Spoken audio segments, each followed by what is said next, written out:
बिस्मिल्लाहिर्रहमानिर्रहीम।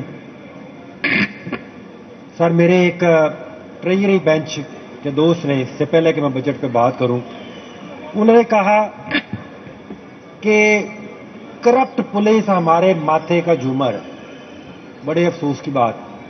उनको यह भी कह देना चाहिए था कि आईजी साढ़े नक दा कोका है और सीसीपीओ हमारे कानों के झूमर है और एसपी हमारे पांव के घुंघरू हैं, और फिर नाचे दोनों मिलके करप्शन का नंगा नाच।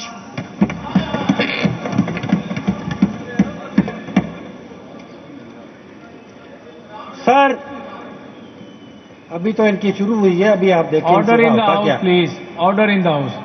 865 अरब की ये किताब, जिसमें 617 अरब वोटेड और 247 अरब चार्ज, ये जो आपकी किताब है, ये अय्याशियों और करप्शन की हर सफे पे दास्तान है इसकी। सर, सप्लीमेंट्री बजट क्यों आता है?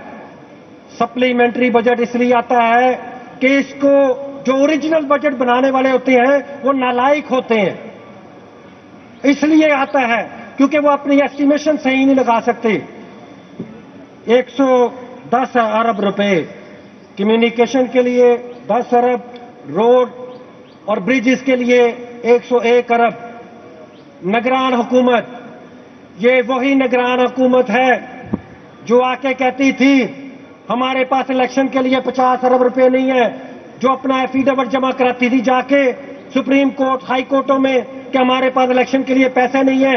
क्या ब्रिजेस बनाना निगरान हुकूमत का काम है? क्या रोड बनाना निगरान हुकूमत का काम है? जिसका काम जो होता है उसको करना चाहिए। अगर इन्होंने इलेक्शन नहीं कराया जो इनका काम था, तो इनको अकाउंटेबल कौन करेगा? सर,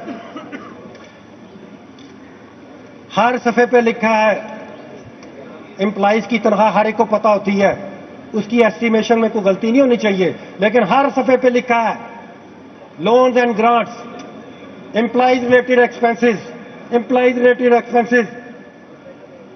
सर, इस किताब से बहुत कुछ सीखने को मिला। पाकिस्तान एक ऐसा मुल्क है जिसमें 80% बच्चे सही खुराक होने की वजह से उनका दिमाग नहीं डेवलप करता। जब उनका दिमाग डेवलप नहीं करता तो फिर इस जैसे लोग पैदा होते हैं, उनका दिमाग डेवलप नहीं करता। लेकिन एक सीएम हाउस का chief minister inspection cell 1 crore 60 lakh की फॉर्च्यूनर खरीदता है।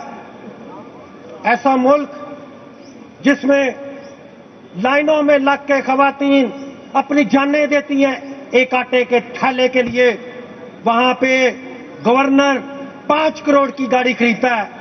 सर, मिस्टर स्पीकर, पाकिस्तान एक ऐसा मुल्क है जहां मां बच्चे का तकलीफ में देखते हुए उसका गला खुद घोंट देती है, लेकिन उसके प्राइम मिनिस्टर पे 12 करोड़ रुपए की सिक्योरिटी का खर्च होता है, वो भी उसके दफ्तर का नहीं, उसके सब ऑफिस का। सर, मेरा एक ये सूट ये जो 617 अरब रुपए है, इसका ठीक है सर, दें, सबको दें। यहां पे कहते हैं कि हम तैयारी करके नहीं आते, ये कहते हैं हम तैयारी करके नहीं आते। खुद तो इनकी तकरीर तेरे नाम से शुरू, तेरे नाम पे खत्म, तेरे नाम से शुरू, तेरे नाम पे खत्म, और हमें कहते हैं तकरीर नहीं करते। मैं ये चैलेंज कर रहा हूं पूरे ट्रेजरी बेंच को कि अभी मेरे दोस्तों ने कहा 2 हेड्स जिनमें एक 208 अरब रुपया और दूसरे में 225 अरब रुपया, हर ग्रांट के आगे तफसील लिखी हुई है कि ये इसके लिए दिया गया, ये गाड़ी खरीदने के लिए दिया गया, ये फलान। ये जो 432 अरब रुपया है, जो मेरे अपोजिशन लीडर ऑनरेबल ने कहा, मेरे दोस्तों ने कहा कि ये 2 ग्रांट्स जिसमें 70% इस किताब का हिस्सा है। जी बहुत शुक्रिया शेख सर साहब, बहुत सर शुक्रिया। आखिरी मिनट मेरा इनसे चैलेंज है, ये तैयारी करके आते हैं, ये दोनों सफ़ों का हिसाब यहाँ पे आज हमें बताएं। अगर ये नहीं बताएंगे तो फिर ये इनको यस कहने का हक नहीं है। बहुत शुक्रिया और शेख साहब, बहुत शुक्रिया, आपका पॉइंट आ गया है। जी मोहतरम जनाब सलमान शाहिद साहब, आपके ही कोलीग्स ने बात करनी है, आप ही की तरफ से बात करनी है। सर आखिरी बात कर लेते ना, और अगर आप ये नहीं बता सकते तो ये किसी के बाप का पैसा नहीं है। हम ये बजट और इसके ये 2 ग्रांट मंजूर नहीं होने देंगे, क्योंकि ये किसी के बाप का पैसा नहीं है, ये जी इस अब आवाम आपकी का होगी पैसा है। बात। जी मोहतरम जनाब सलमान शाहिद साहब, सलमान शाहिद साहब तशरीफ रखते हैं जी, सलमान शाहिद साहब जी।